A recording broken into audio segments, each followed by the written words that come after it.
Deməli, bugünkü dərsimiz Azərbaycan dilindən sifət mövzusudur. Sifət mövzusuna izah keçməmişdən onu qeyd edim ki, MİQ və sertifikasiya imtahanları üzrə, ibtidai sinif ixtisası üzrə, kurikulum üzrə bütün testləri təşkil edirəm. Yəni, istər ibtidai Azərbaycan dili, istər ibtidai riyaziyyat fənni olsun, istərsə də kurikulum üzrə bütün MİQ və sertifikasiya hazırlıqlarını təşkil edirəm. Qoşulmaq istəyən, yəni istər ixtisasdan, istərsə də metodikadan qoşulmaq istəyən müəllimlər 070 974 18 56 nömrəsi ilə əlaqə saxlaya bilərlər. İndi keçək mövzumuza. Bugünkü mövzumuz sifət, əsas hissələrdən biri olan sifət mövzusudur. Sifət bilirik ki, varlığın, əşyanın əlamət və keyfiyyətini bildirən əsas hissələrdən biridir. Yəni, sifət əlamət və keyfiyyət bildirən əsas hissəsidir. Sifət özü də isimə aid olub, onu müxtəlif cəhətdən təyin edir. Yəni, sifət isimə aid olan onu müxtəlif cəhətdən təyin edən bir hissədir. Məsəl üçün, mən nümunə yazsam, tutalım ki, maraqlı kitab. Baxın, kitab burada isimdir. Maraqlı, necə maraqlı? Maraqlı sözü sifətdir. Yəni, sifət nəyə? Sifət hansı hissəni təyin edir? Hansı hissəyə aid olur? İsimə aid olur. Bura sifət, isim. Amma sifət bəzən isimsiz də işlənə bilir. Yəni, sifət bəzən isimsizdir. Yəni, bu hissə olmadan da işlənə bilir. Bu zaman sifət isimləşmiş hesab olunur. Yəni, isimsiz işləndiyi zaman sifət isimləşmiş hesab olunur. Yəni, isimin şəkilçilərini qəbul edən zaman isimləşə bilər. Yəni, belə deyək də, isimə məxsus xüsusiyyətləri daşıya bilər. Bu zaman isimsiz, yəni, işlənirsə, bilin ki, sifət burada isimləşmiş hesab olunacaq. Sifətin deməli mənaca növləri var, bir neçə növ var. Gəlin, həmin hissələrini də qeyd edim.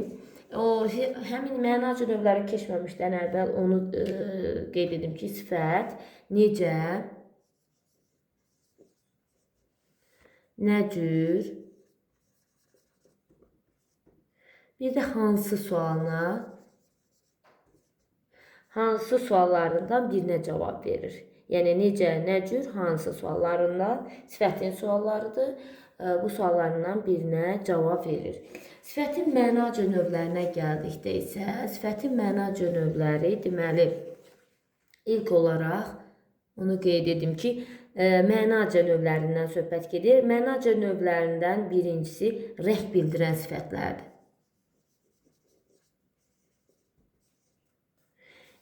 Deməli, qısa yazaq, rəng bildirən sifətlər daha. Rəng bildirənlər qısa yazdım burada. Rəng bildirən sifətlərə, məsəl üçün, nümunə qeyd etsək, məsəl üçün, göy, nümunə kimi qeyd edək, göy, qırmızı, sarı, yaşıl, bənövşəyi. Yəni, bunlar nədir? Rəng bildirən sifətlərdir. İkinci məna növü olaraq dad bildirən sifətlər. Qısa şəkildə bil yazıram. Yəni, dad bildirən sifətlərə, məsəl üçün, turş, şirin, acı, yəni, turş, şirin, acı, dadlı kimi nümunələr göstərmək olar. Üçüncü mənaca növlərindən üçüncüsü isə keyfiyyət bildirən sifətlərdir.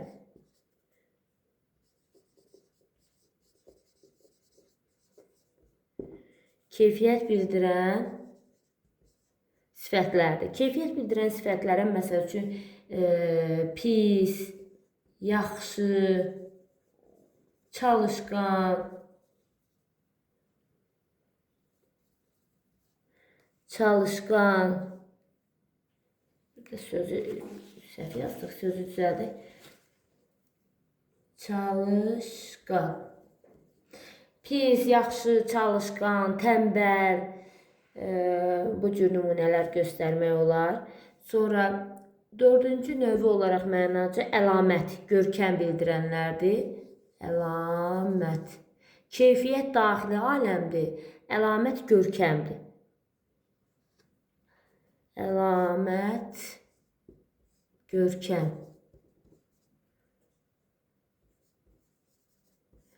Görkəm bildirən sifətlərdir.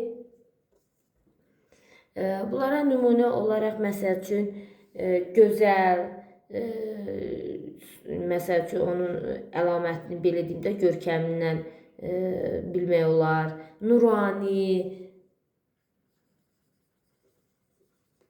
gözəl,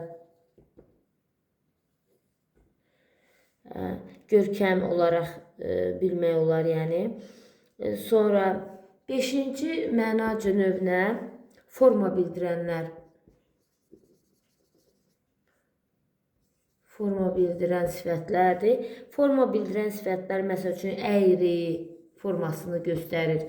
Əyri, sonra incə,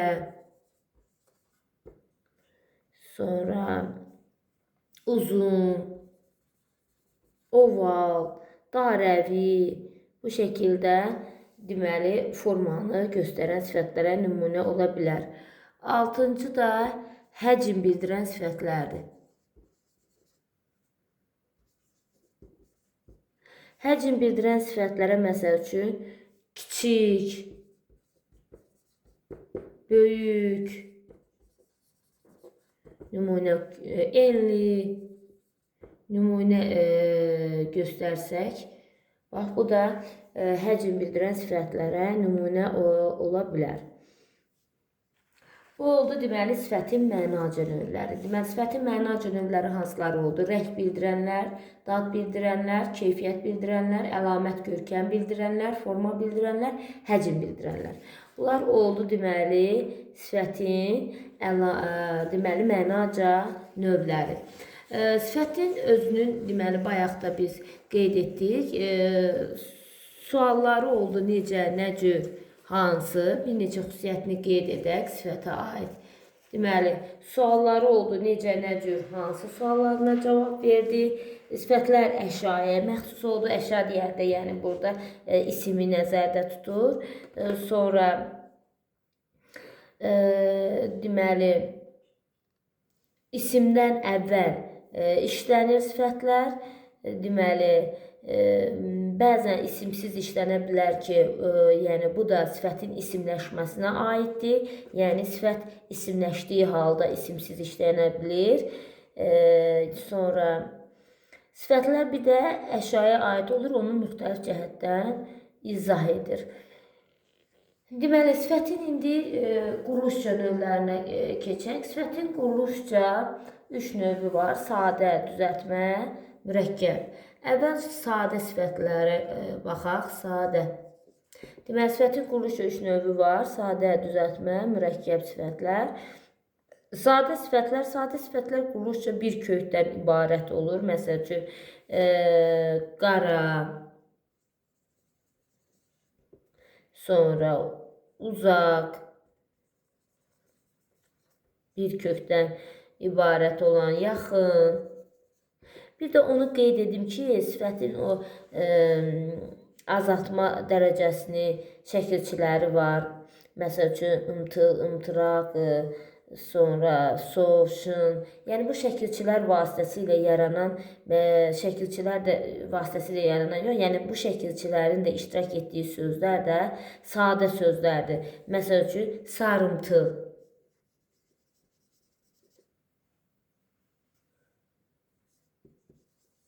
Burada sarı sözün köküdür. Sarı.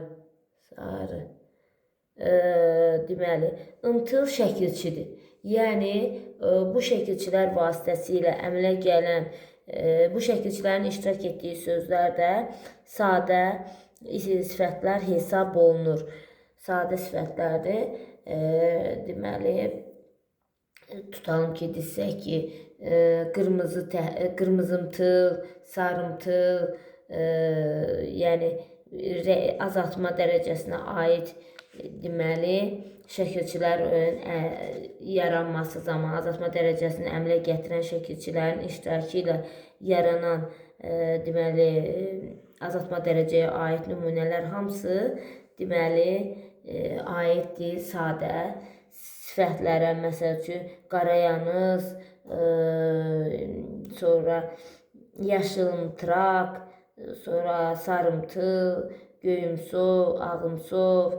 Yəni bunlar hamısı nədir? Sadə sifətlərdir. Yəni sifətin azaltma dərəcəsinin morfoloji üsulla yaranmış bütün nümunələri qeyd etmək istəyirəm. Yəni onlar sadə sifətlər hesab olunur. Sonra ikinci olaraq düzəltmə sifətlər.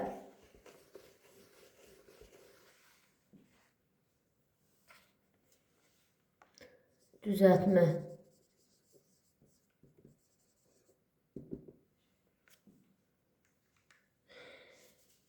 Düzəltmə sifətlər deməli, düzəltmə sifətlər əsasən isim və fiillərdən düzəlir. Buna görə də düzəltmə sifətlər deməli iki yerə bölünür. Düzəltmə sifətlər bir isimdən əmələ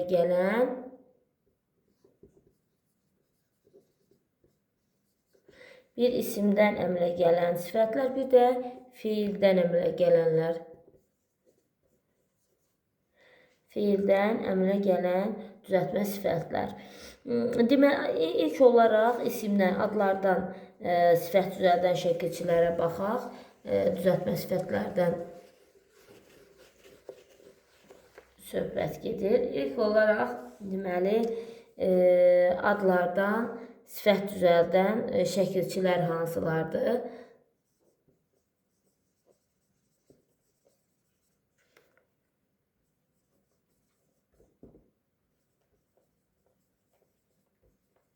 Adlardan sifət düzəldən şəkilçilər. Adlardan sifət düzəldən şəkilçilər aiddir. Məsəl üçün, L şəkilçisi. Dörd cür yazılan L şəkilçisi. Məsəl üçün, dad isimindən əmələ gəlir. Dad isimindən əmələ gəlir. Dadlı. Dadlı sifəti əmələ gəlir. Duz isimindən əmələ gəlir. Duzlu. Deməli, sifəti əmələ gəlir. Sonra gül isimindən gül. Güllü. Bu cür deməli L şəkilçisi vasitəsilə sifətlər yaranır. Sonra deməli sız şəkilçisi. Dörd cür yazılan sız şəkilçisi. Sız şəkilçisi məsəl üçün dad sözünə dadlı, duz, məsəl üçün dad sözünə qeyd edək. Dad, dadlı, sız əlavə etdikdə dadsız. Yəni bunlar bu şəkilçilər deməli L ilə sız şəkilçilər baxsaz görərsiniz bir-birinin əksini bildirir. Yəni qrammatik şəkilçilər olaraq bunlar antonim şəkilçilərdir. Yəni bu şəkilçilər antonimdir. Məsəl üçün dadlı, dadsız, duzlu, duzsuz, duzsuz. Bir-birinin əksini bildirir. Sonra güllü, gülsüz, gülsüz. Deməli, sız şəkilçisidir. Deməli, sızla L şəkilçisi antonim şəkilçilərdir. Sonra I şəkilçisi dörd cür yazılan I şəkilçisi. I şəkilçisi məsəl üçün badam, badamı nümunə desək, badam, badamı.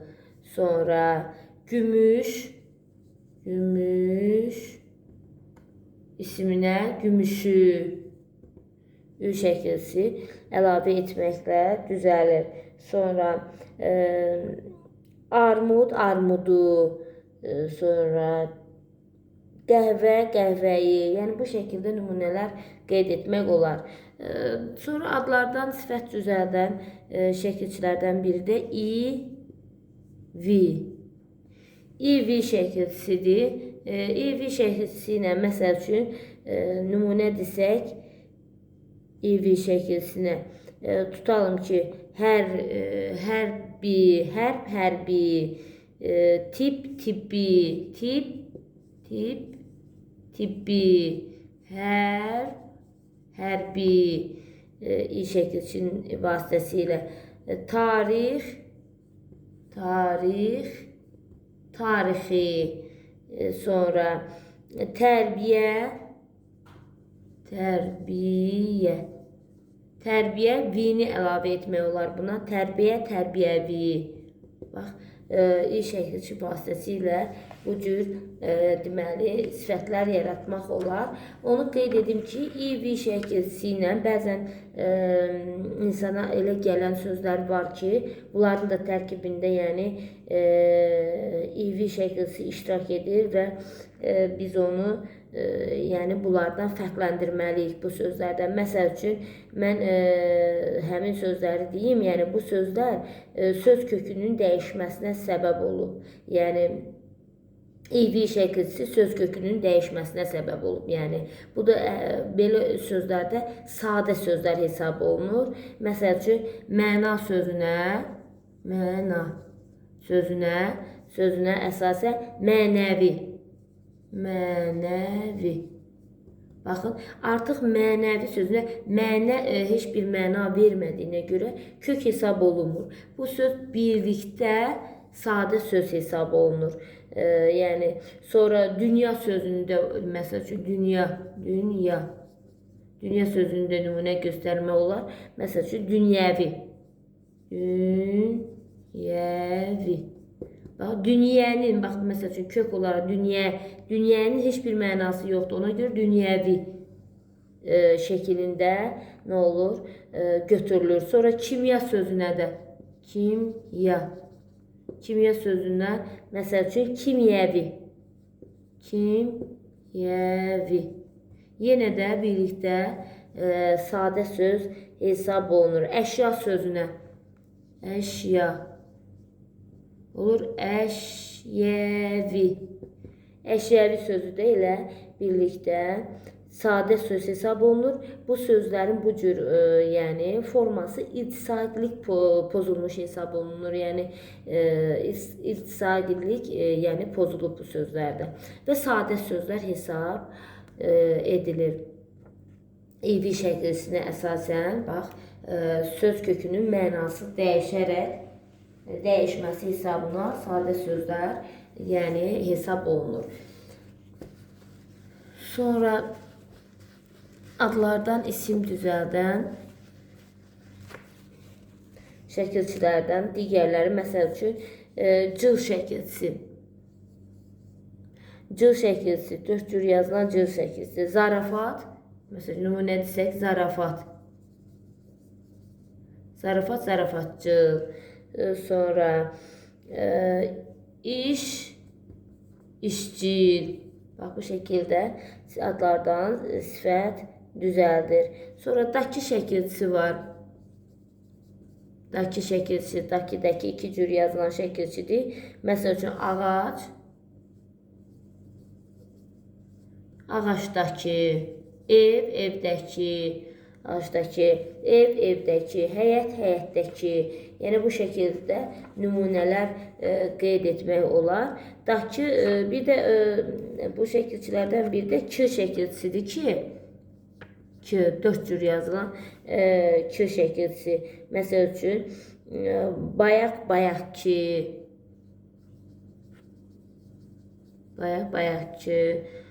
sonra dünənki,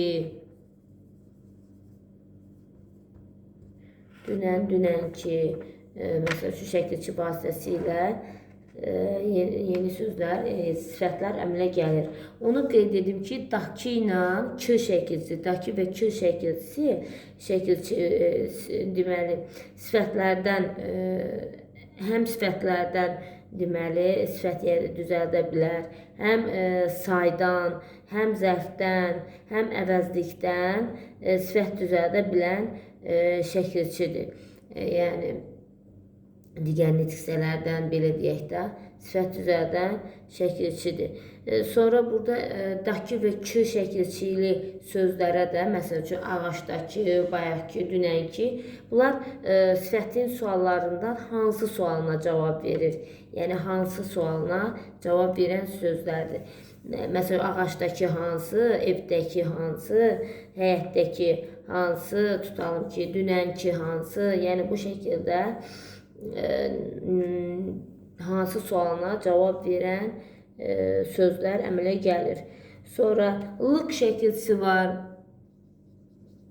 4 cür yazılan lıq şəkilçisi, məsəl üçün ay, aylıq, ay, aylıq. Sonra don, donluq. Nümunə göstərmək olar. Sonra keş şəkilçisi var, keş. Məsəl üçün, nümunə desək, zəhmət, zəhmətkeş.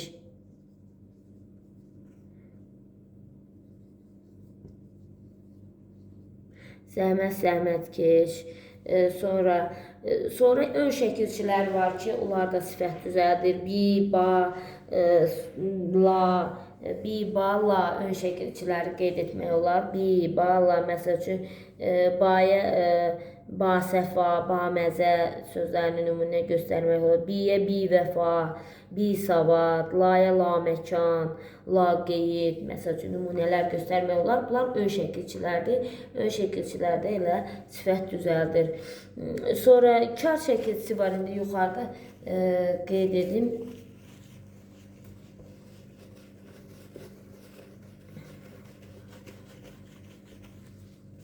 Sonra bir cür yazı, keş və kar, bunlar bir cür yazılan şəkilçilərdir. Kar şəkilçisi var, məsəl üçün, həvəs, həvəskar, sonra həvəs, həvəskar. Əgər siz fikir verirsiniz, görürsünüzmü, kar şəkilçisi ahəng qanuna tabe olmur. Yəni, incə saitlə bitir son hecası. Amma karda a qalın saitli şəkilçidir. Yəni, ahəng qanuna tabe olmayan bir cür yazılan şəkilçidir. Sonra dar şəkilçisi var, bax, bu da bir cür yazılan şəkilçidir. Sifət düzəldən şəkilçilərdən. Ev, evdar, ev, evdar. Sonra əmək, əməkdar, əməkdar. Elə dar şəkilçidir. Son saitliyə, ahəng qanuna uyğun qoşulmur sözə. Sonra xax şəkilçisi var, bir cür yazılan. Xax şəkilçisi var. Məsəl üçün, xeyirxah,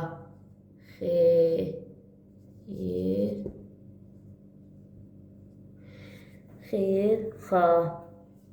Elə bu şəkilçilərin hər biri baxsaz, hər biri ahəng qanunu pozur. Deməli, sonra çaq şəkilçisi var.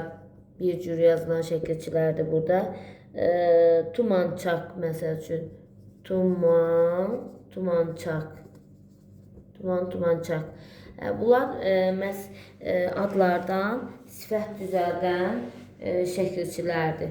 Deməli, bir də adlardan sifət düzəldən şəkilçiləri ümumi nəzərdən keçirək. L-dır, s-dır, ı-dır, i-vi şəkilçisidir, c şəkilçisidir, dakı şəkilçisidir, k şəkilçisidir, lıq şəkilçisidir, keş şəkilçisidir, ba, bi, la şəkilçilər, ön şəkilçilər, kar şəkilçisidir, dar, xah, çaq şəkilçisidir.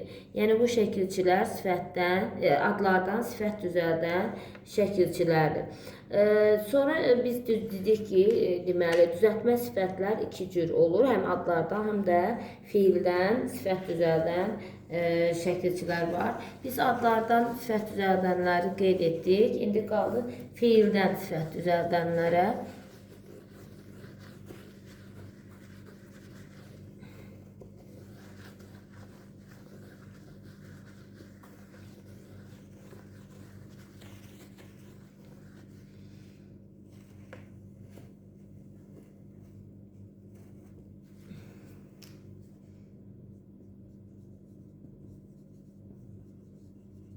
Feildən sifət düzəldən şəkilçilər. İndi feildən sifət düzəldən şəkilçilər iki cür yazan ağa, nəyən.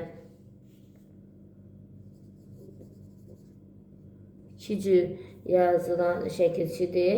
Sonra məsəl üçün qaçağan,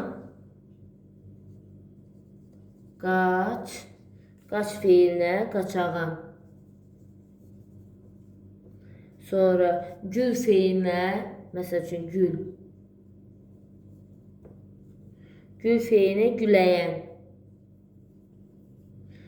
Gül, güləyən. Ağa nəyən şəkilçisidir.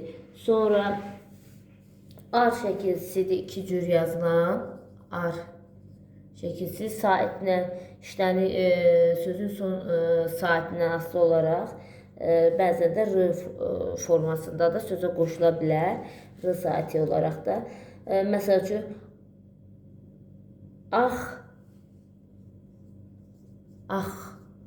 axmaq, yəni suyun axmasından söhbət gedir. Ax feilinə ar şəkilçisi əlavə etməklə axar. Axar, tutalım ki, su, axar çay. Sonra qan şəkilçisi var, iki cür yazılan qan. Qan şəkilçisi, məsələn, çalış, çalışqan. Çalış, çalışqan. Sonra döyüş, döyüşkən. Misal göstərmək olar. Sonra qın şəkilçisi var, dörd cür yazılan. Dörd cür yazılan qın şəkli, azğın, əzgin. Məsəl üçün, azğın. Nümunə qeyd edək. Düz, düzgün. Düzmək.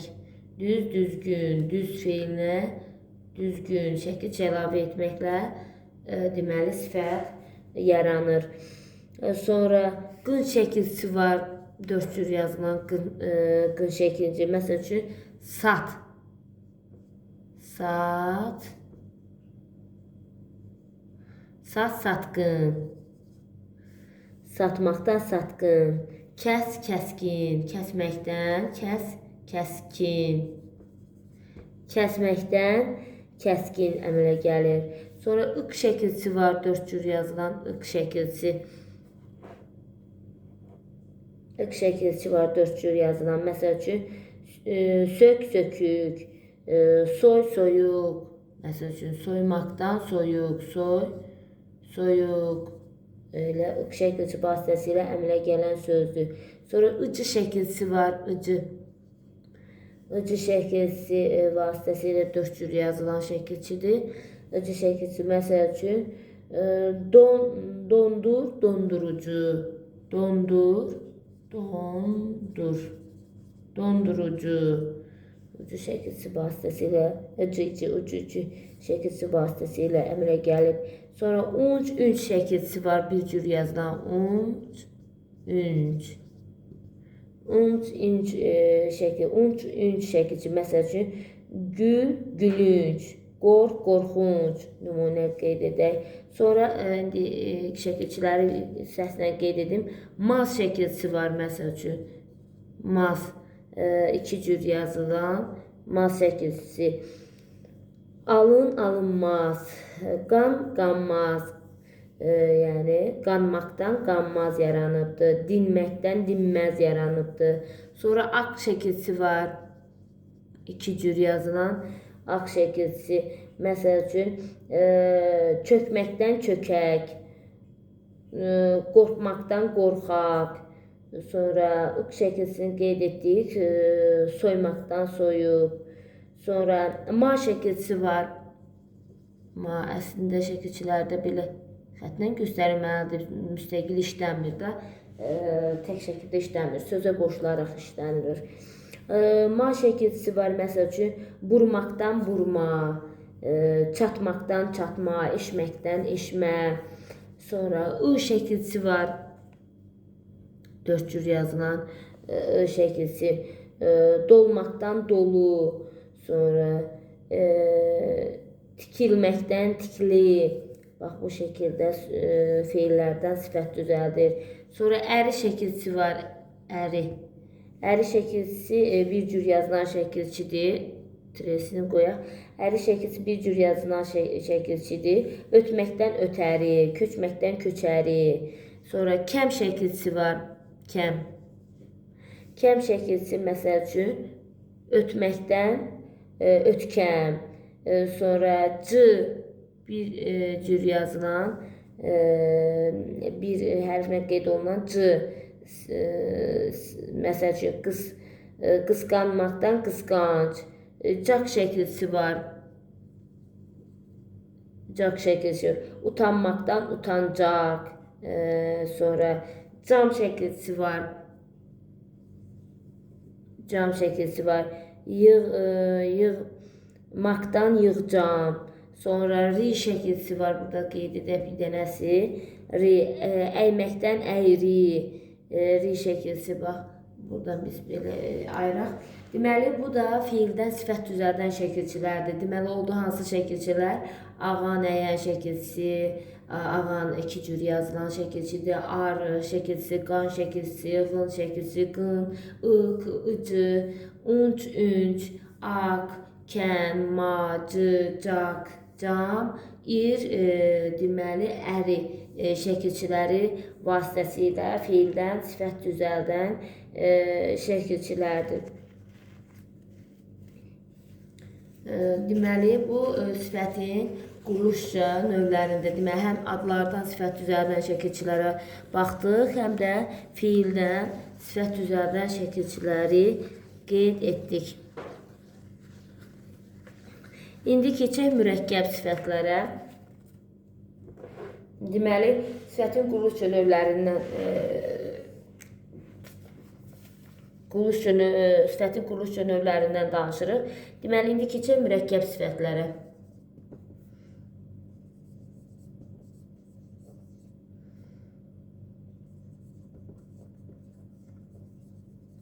Mürəkkəb deməli sifətlər, ümumiyyətcə mürəkkəb sözlər bilirik ki, iki və daha artıq sözün birləşməsindən yaranır. Elə mürəkkəb sifətlər də iki və daha artıq sözün birləşməsindən yaranan sifətlərdir. Mürəkkəb sifətlər bitişik yazıla bilər.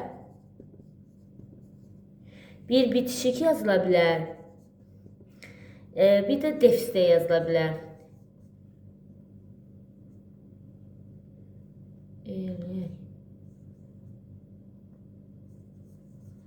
Bir bitişik yazıla bilər, bir də defisdə yazıla bilər mürəkkəb sifətlər. Mürəkkəb isimlərdə də bir bitişik yazıla bilirdi, bir də defisdə yazıla bilirdi. Yəni, istər mürəkkəb isimlər olsun, istərsə də mürəkkəb sifətlər olsun, bu nitq hissələrdə ayrı yazılan mürəkkəb söz yoxdur.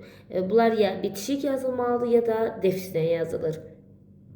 Mürəkkəb sifətlərinin bir neçə yaranma yolları var. Onları qeyd edək. Məsəl üçün, sadə sifətlə sadə ismin birləşməsi ilə.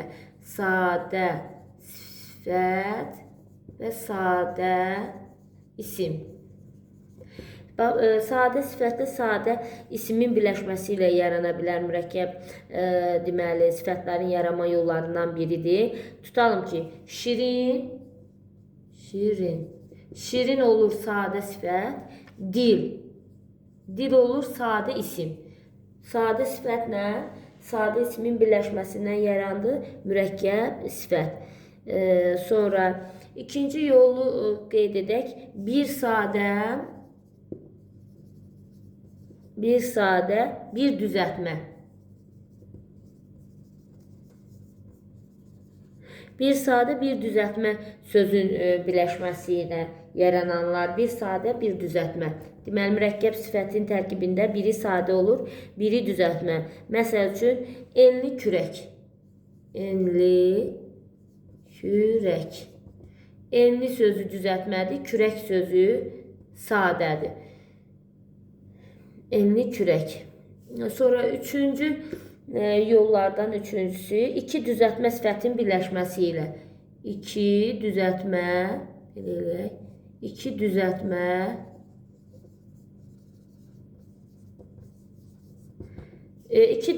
sifətin birləşməsi ilə yarananlar. Məsəl üçün, soyuq,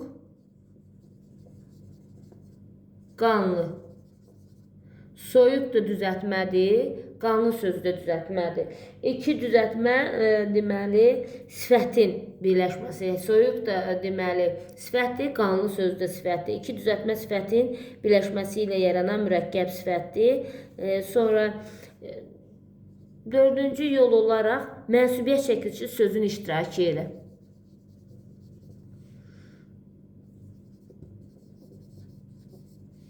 Mənsubiyyət şəkilçili söz. Mənsubiyyət şəkilçili sözün iştirakı ilə. Məsəl üçün, sözü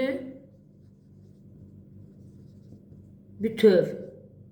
Sözü bütöv sözünü göstərmək olar. Sözü bütöv. Tam yazaq.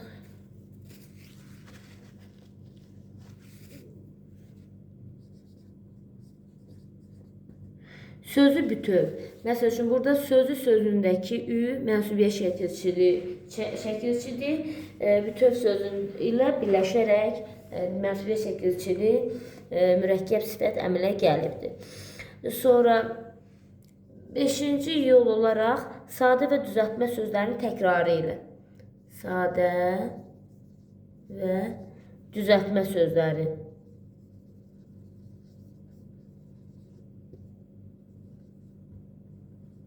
Sadə və düzəltmə sözlərin təkrarı ilə. Sadə və düzəltmə sözlərin təkrarı ilə yaranan mürəkkəb sifətlər deməli defislə yazılır. Məsəl üçün, qara-qara. Qara-qara. Bu sadəyə aiddir. Sadə sözün təkrarıdır.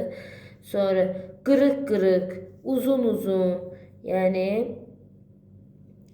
özdə sadə və düzəltmə sözlərin təkrarı ilə yaranan mürəkkəb sifətlərdən sonra gələn isimlər adətən özdə cəmdə işlənir. Cəmdə işlənə bilir. Deməli, qırıq-qırıq, qara-qara, uzun-uzun. Yuxarıdan yer açaq.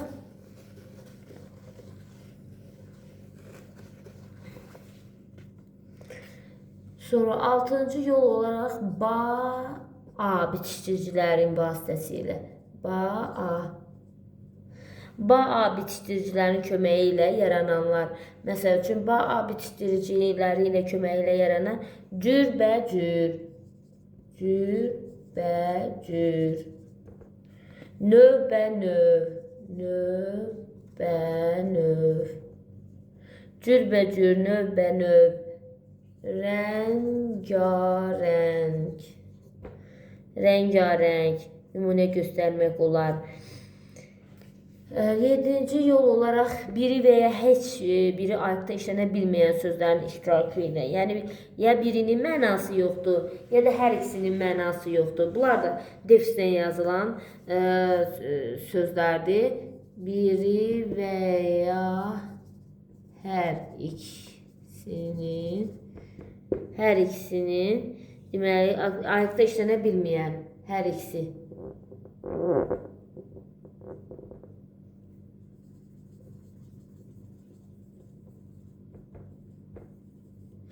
Deməli, biri və ya hər ikisinin ayaqda işlənə bilməyən sözlərin birləşməsi ilə yaranan. Məsəl üçün, qara-qura.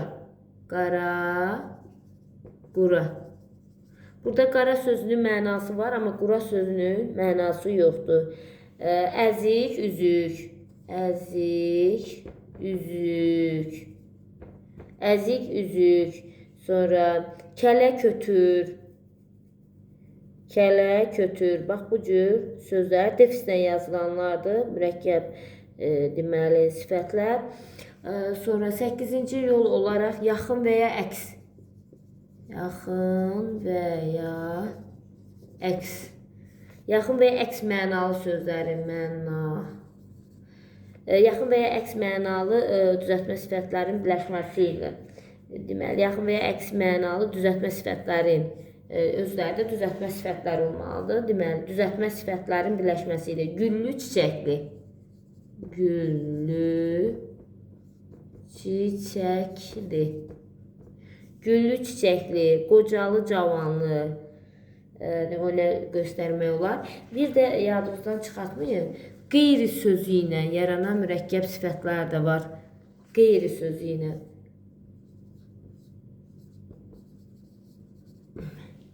Qeyri sözü ilə sifətin birləşməsi. Qeyri sözü ilə sifətin birləşməsi də qeyri sözü ilə sifət və sifət. Qeyri sözü ilə sifətin birləşməsi ilə, məsəl üçün, qeyri-müəyyən, qeyri-insani, qeyri-müəyyən.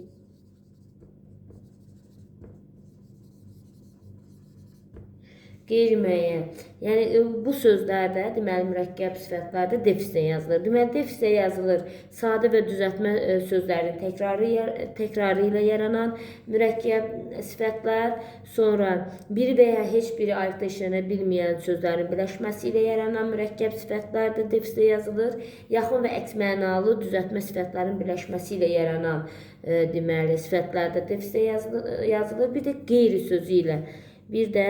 qeyri sözü ilə və sifətin birləşməsi ilə yarananlar, deməli, defislə yazılan mürəkkəb sifətlərə aiddir. Qalanlar isə bitişik yazılanlardır. Deməli, mürəkkəb sifətlərdə də həm bitişik, həm də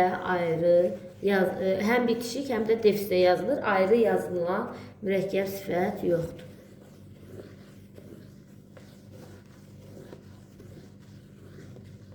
İndi keçək sifətin deməli, özünə məxsus xüsusiyyətlərindən biri olan dərəcə bildirməsi. Yəni, müqayisə dərəcələri. Sifətin müqayisə dərəcələrinə keçək.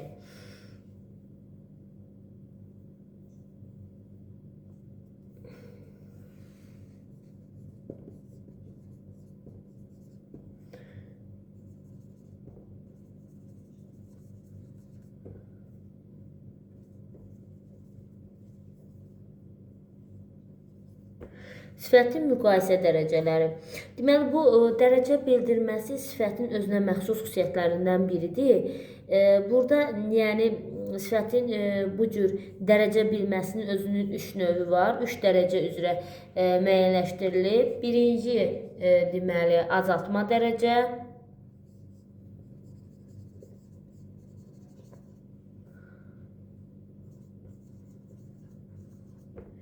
İkinci, adi dərəcə.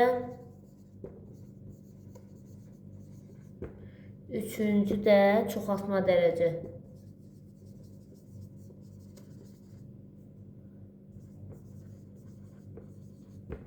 Çoxaltma dərəcə. İlk olaraq, deməli, sifətin adi dərəcəsinə qeyd edəcəyik. Sifətin adi dərəcəsi.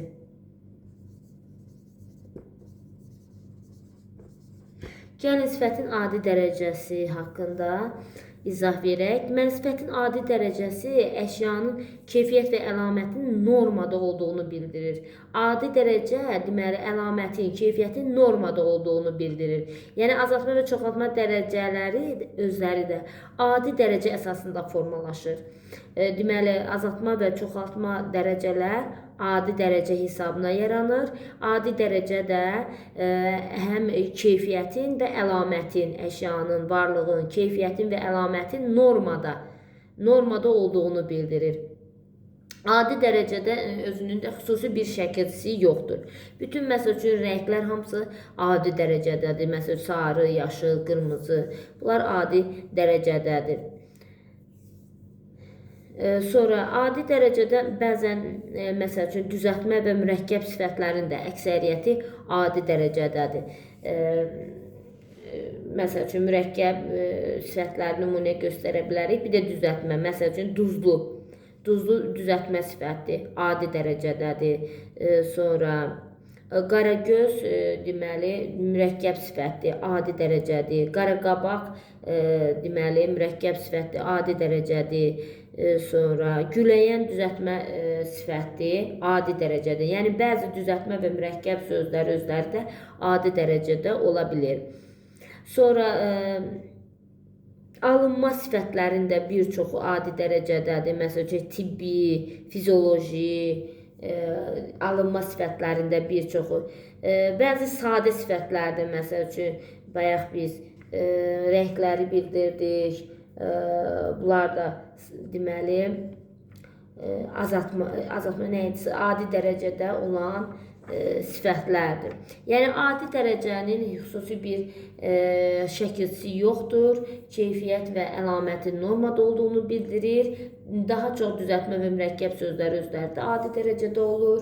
Alınma sifətlərin çoxusu da adi dərəcədə olur. Rənglərin hamısı adi dərəcədədir. Yəni sadə belə deyək də, sadə sifətlərin çoxusu da adi dərəcədə olur. Normada olanda biz onu adi dərəcə hesab edəcəyik. Əlamət və keyfiyyətin normada olması ilə əlaqədar olaraq. İndi keçək azaltma dərəcəyə.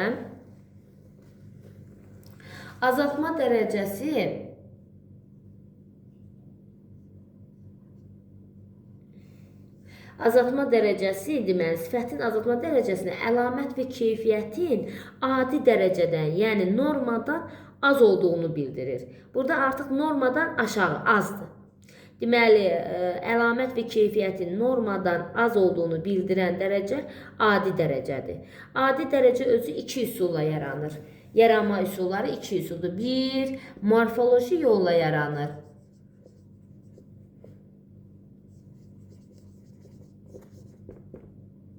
Bir morfoloji üsulla yaranır. Bir də yaranır sintaktik üsulla. Bir morfoloji üsulla yaranır, adi dərəcə.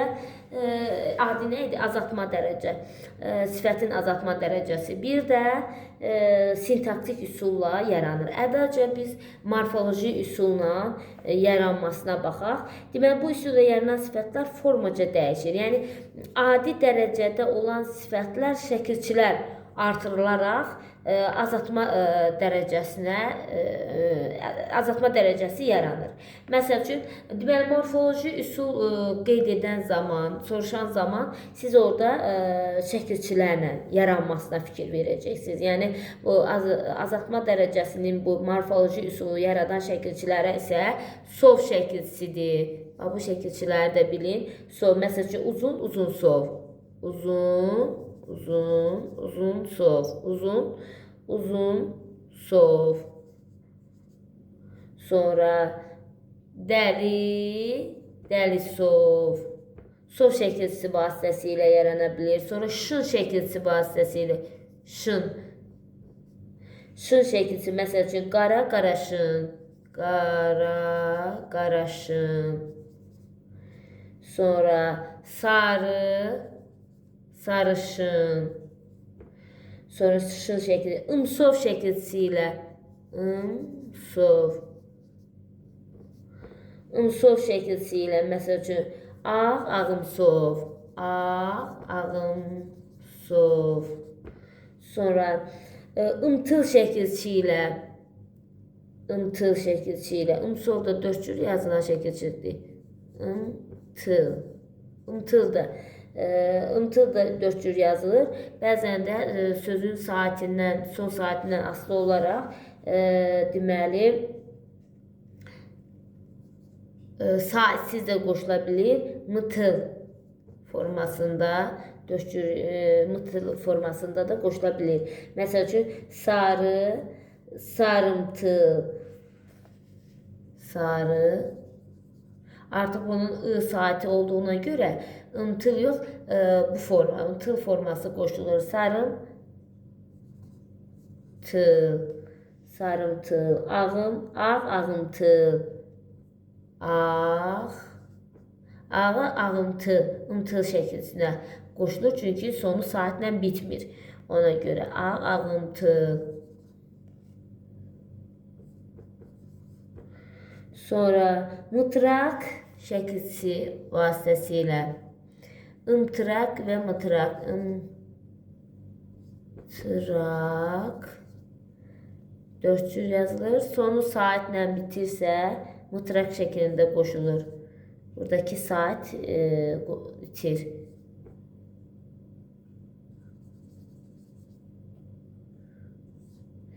Imtıraq, mıtraq, məsəl üçün, yaşımtıraq, sarımtıraq, yaşılımtıraq, sarımtıraq.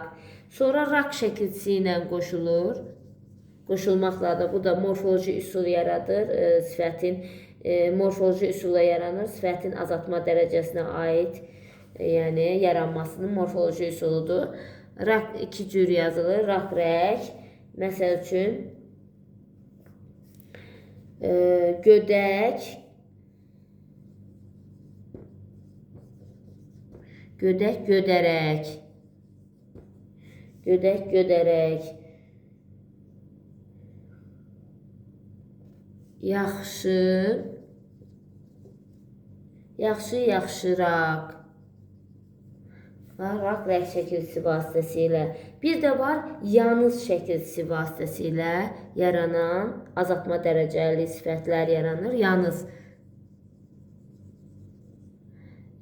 Yanız şəkilsi vasitəsilə. Məsəl üçün, qara, qara yanız. Sarı, sarı yanız. Yəni, ranız şəkilsi vasitəsilə əmələ gəlir.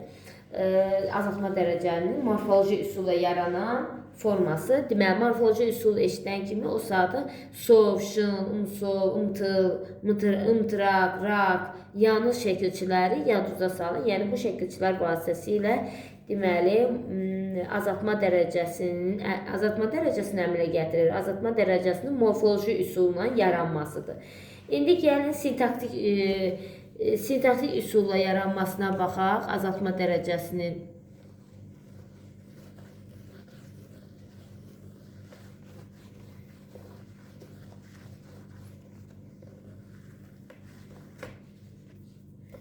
İkinci üsul, yaranma üsulu sintaktikdir.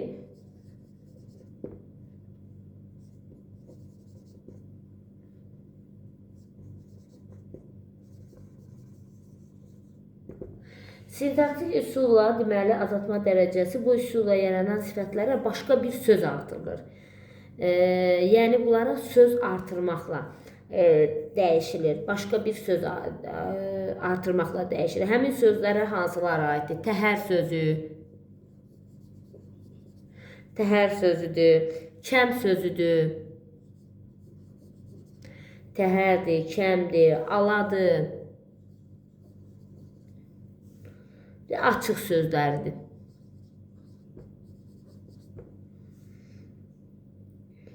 Bir də ədatlar da düzələ bilir.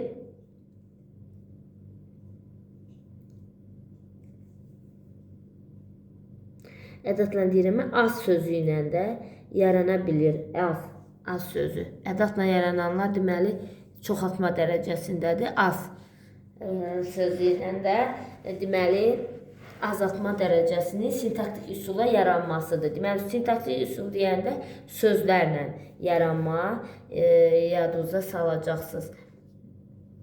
Gəlin bunları nümunə işlədək və onların necə yazılış qaydası da testlərdə düşür tez-tez. Ona görə yazılış qaydalarına fikir vermək lazımdır.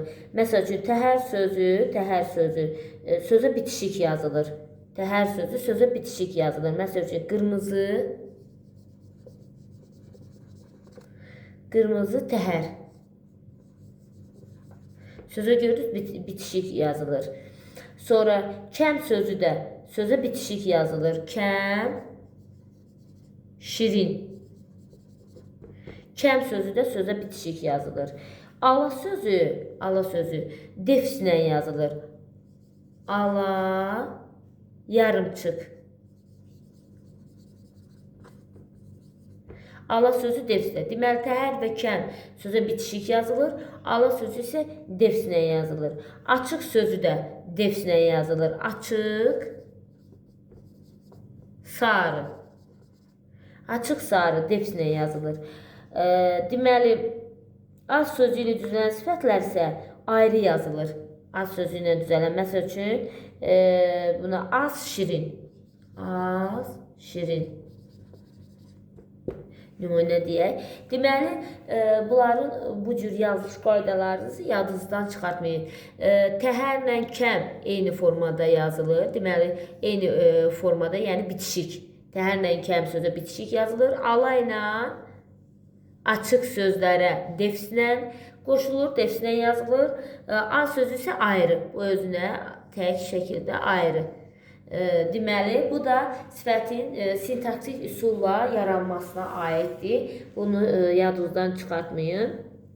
Sintaktik üsulla yaranmasına aiddir. Deməli, bəzən də isimlər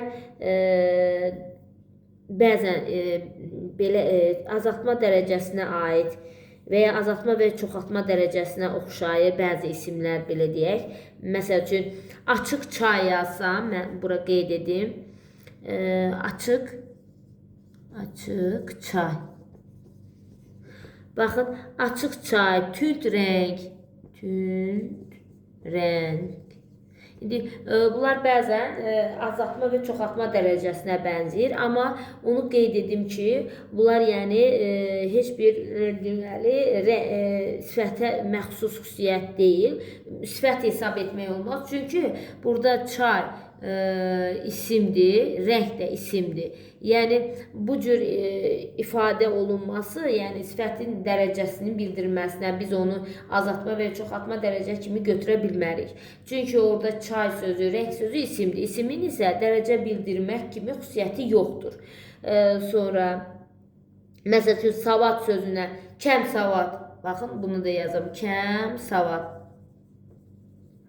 Burada savad sözü, savad isimdir. Amma kəm savad indi bu cür kəm sözü ilə əmələ gəlib, bitişik gəlib kəm savad, biz onu yenə deyirəm, azaltma dərəcə kimi götürə bilmərik.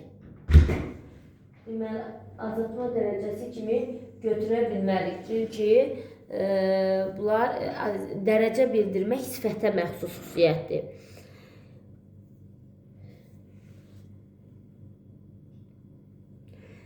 Sonra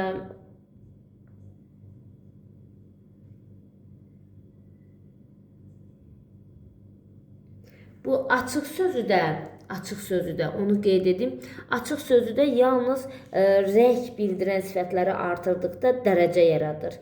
Yəni rəng bildirən sifətləri artırdıqda dərəcə yaradır və bu zamanda defislə yazılış qaydası da defsləndir.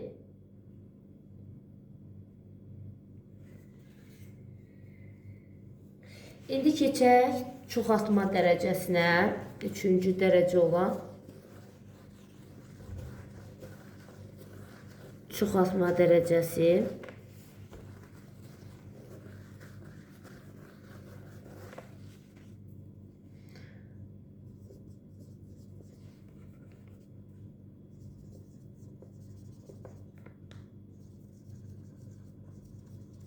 Çoxaltma dərəcəsi deməli əlamətin adi dərəcədən çox olduğunu, yəni əlamətin adi dərəcədən çox olduğunu bildirən dərəcəyə sifətin çoxaltma dərəcəsi deyilir. Çoxaltma dərəcədə deməli adi normadan çox olmasını bildirir. Keyfiyyətin, əlamətin normadan çox olduğunu göstərən dərəcə olur çoxaltma dərəcəsi.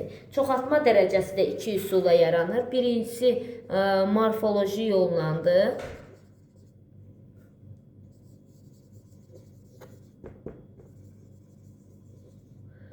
Morfoloji üsulla çoxaltma dərəcəsi, yəni yaranan zaman bunun da özünün iki forması var. Birinci forması olaraq, yəni adi dərəcədə olan sifətin sonuna ca şəkilçisini artırmaqla.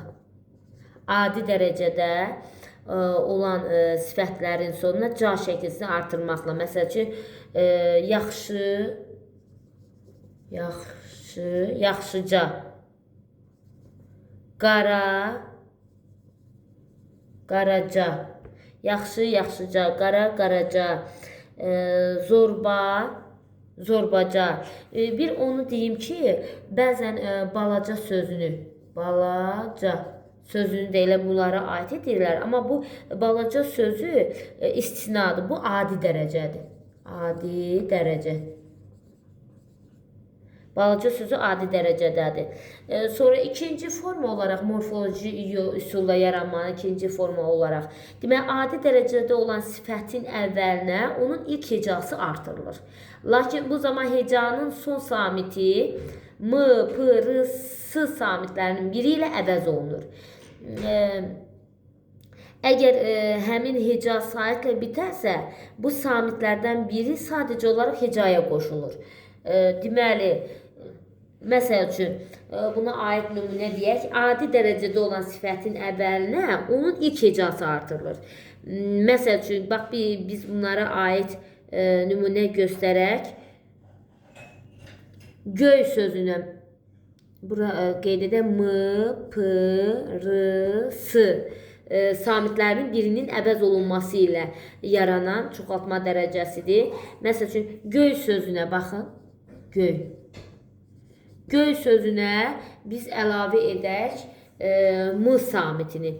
Deməli, adi dərəcədə olan sifətin əvvəlinə onun ilk hecası artırılır. Lakin bu zaman hecanın son samiti, hecanın son samiti m, p, r, s samitlərdən biri ilə əvəz olunur. Göy sözündən çoxaltma dərəcəsini düzəltmək üçün ilk heca, məsəl üçün, göy hecasına y-nın yerinə bax, ilk əvvəlinə göy hecasına m samitini əlavə etsək, olacaq göm. Təzədən söz olduğu kimi nə olsun? Təkrarlanır. Göm, göy. Göm, göy. Göm, göy. Dost, doğma. Məsəl üçün, yazaq dost. Dost, doğma. Baxın, doğma sözünün ilk hecasına, do hecasına s samitini əlavə edib həmin sözün əvvəlinə dost, doğma. Əvəz etməklə sözün əvvəlində yazılır, əvəz olunan hissə. Həmin söz yenə təkrarlanır. Məsəl üçün, bax, sap, sarı. Sarı sözünü yazın bura, sarı. Sarı sözünə sa hecası əvvəlinə, sonuna, mən məsəl üçün burada birinci hecası sarı, sa hecası deyilmi? Sa hecasına p samiti əvəz olunur, sap. Təzədən həmin söz işlənir. Sap, sarı. Bax, bu cür yaranan, deməli, sifətlər də çoxaltma dərəcəsidir. Çoxaltma dərəcəsinin morfoloji üsullar. Məsəl üçün, buna qıpqırmızı, sapsarı, dost doğma, bax, bu cür nümunələr göstərmək olar. Təmiz sözünə, məsəl üçün, aid edək. İlk hecası r samiti ilə əvəz olunacaq. Təmiz sözün əvvəlinə artırılacaq.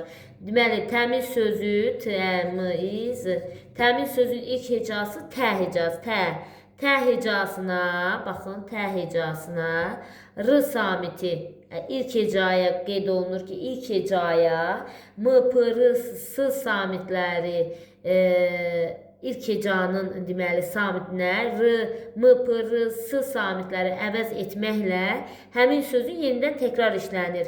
Əvəz etməklə, deməli, ilk hecasına tər, ilk hecasına biz neynədik? R samitini əvəzlədik. İndi sözü təzədən işlədirik. Tər, təmiz. Tər, təmiz olur. Çoxaltma dərəcəli, çoxaltma dərəcəsi yaranır. Deməli, morfoloji üsulla yaranmasına aiddir. Amma bir dənə onu deyim ki, ağappaq sözü də bu üsulla yaransa da, amma biraz fərqlidir. Məsəl üçün, mən qeyd edim, ağ. Ağ sözünə ağappaq şəklində yaranır, deməli, çoxaltma dərəcəsinə. Digərlərindən fərqlənir. Ağappaq. Ağappaq.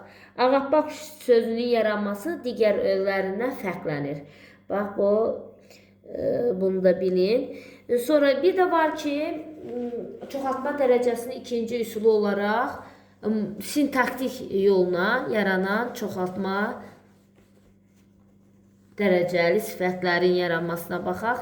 İkinci üsul olaraq çoxaltma dərəcəsinin yaranmasının ikinci üsul sintaktik üsuldur.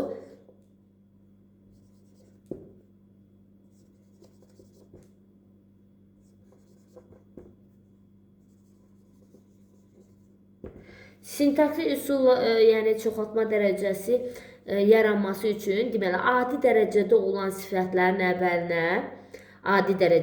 sifətlərin əvvəlinə baxın,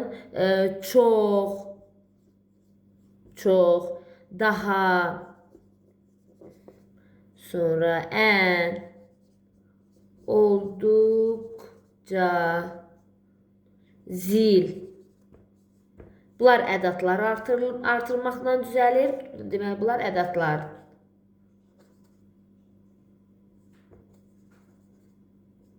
Deməli, çox, daha, ən, olduqca, zil ədatları artırmaqla düzəlir. Adi dərəcədə olan sifətlərin əvvəlinə. Birinci formanı qeyd edək. Məsəl üçün, lap şirin. Lap sözünü heç qeyd etməmişik. Çox, daha, ən, olduqca, zil. Burada lap da yazaq, lap.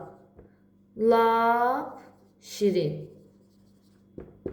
Lap şirin formasında göstərmək olar. Ən gözəl.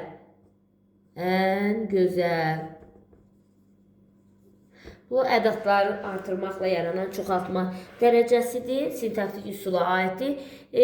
Sonra ikinci yaranma forması kimi bu sintaktik üsuluna aid olan yaranması yollarıdır. Tünd sözü. Tünd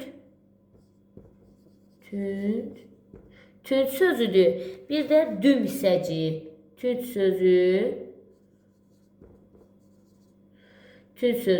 Bir də düm hissəciyi ilə. Düm hissəciyi.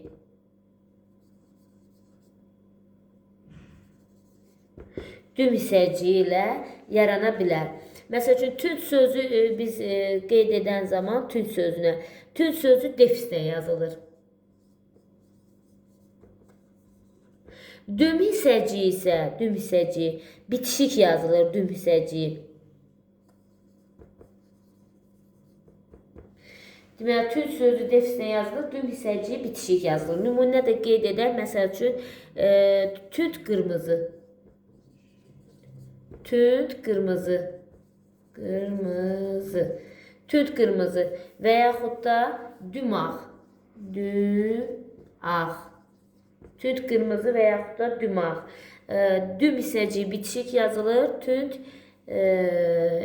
sözü defislə yazılır. Ədatlar isə sözə ayrı yazılır. Ədadlar sözə yəni bitişik şəkli və ya defislə yox, ayrı şəkildə yazılır. Sonra tünd və düm hissəciyi də rəng bildirən sifətləri artırdıqda dərəcə bildirir. Rəng bildirən sifətləri artırdıqda olur, dərəcə bildirən sifətlər hesab olunur. Sonra bu da sifətin deməli müqayisə dərəcələrini izah edir. İndi sifət cümlədə rolunu da qeyd edək. Sifət sintaktik vəzifəsi olaraq cümlədəki, yəni sifətin cümlədəki sintaktik vəzifəsi olaraq daha çox təyin vəzifəsində işlənir. Daha çox təyin vəzifəsində olur. Amma lakin bəzən də məsəl üçün sifət isimləşərək həm də sifətin vəzifəsində işlənə bilir. Sifət vəzifəsində işlənəndə təyin olur. İsimləşərkən deməli ismi xüsusiyyətlərini daşıdığına görə xəbər də ola bilir. Sifət tək şəkildə, yəni özü də belə deyək də heç bir isimə aid olmadan da, yəni ismi xüsusiyyəti daşımadan da xəbər vəzifəsində işlənə bilir. Amma isimləşərkən də deməli sifət xəbər vəzifəsində işlənə bilir. Ümumiyyətcə belə deyək, sifət təyin vəzifəsində də işlənə bilir. Biz onların deməli əsas hissələrini qeyd edək. Təyin vəzifəsində daha çox təyin olur. Sonra xəbər kimi də işlənir. Bütün cümlə üzvlərində işlənir. Xəbər, təyin, xəbər. Sonra mübtəda vəzifəsində də işlənir. Da vəzifəsində də işlənir. Sonra tamamlıq vəzifəsində də işlənir. Tamamlıq vəzifəsində də işlənir və zərflik vəzifəsində də işlənir. Zərflik vəzifəsində də işlənir. Təyin, xəbər, mübtəda, tamamlıq, zərflik. Bütün cümlə üzvləri vəzifəsində işlənə bilir. Sifətin deməli cümlədə rolu olaraq bütün cümlə üzvlərində işlənə bilir. Bir də sifətin xüsusiyyətlərindən biri də isimləşməsidir. Sifətlər isimləşə bilir. İsimləşdiyi halda sifətlər isimin xüsusiyyətlərini bildirir. Yəni isimə aid xüsusiyyətlər daşıyır. Deməli, mənsubiyyət şəkilsini qəbul edə bilir, cəmlənə bilir, hallana bilir. Amma buna baxmayaraq əlamə, rəng bildirmək, belə deyim, keyfiyyət bildirmək deməli xüsusiyyətini özündə saxlayır. Yəni sifətə, isimə aid xüsusiyyətləri daşıya bilir. Amma özünün keyfiyyət bildirməsi, dərəcə çalarına malik olmaq xüsusiyyətini saxlayır. Özdə sifət isimləşərkən cümlədə biz onu isim kimi yox, morfoloji təhlil zamanı sifət kimi götürürük.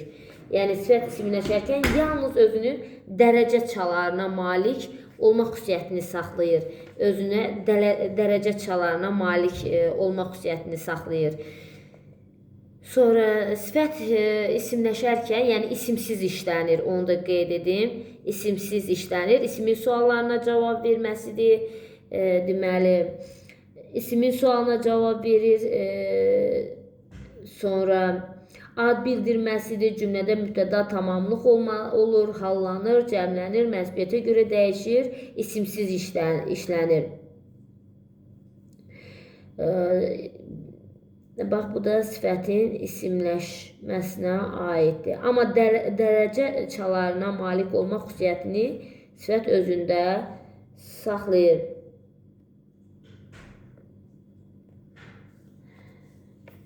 Bunları da biz qeyd etdik. Oldu müəllimlər. Bu da deməli sifət haqqında izahımız idi. Sağ olun. Növbəti dərslərimizin izahı da olacaq.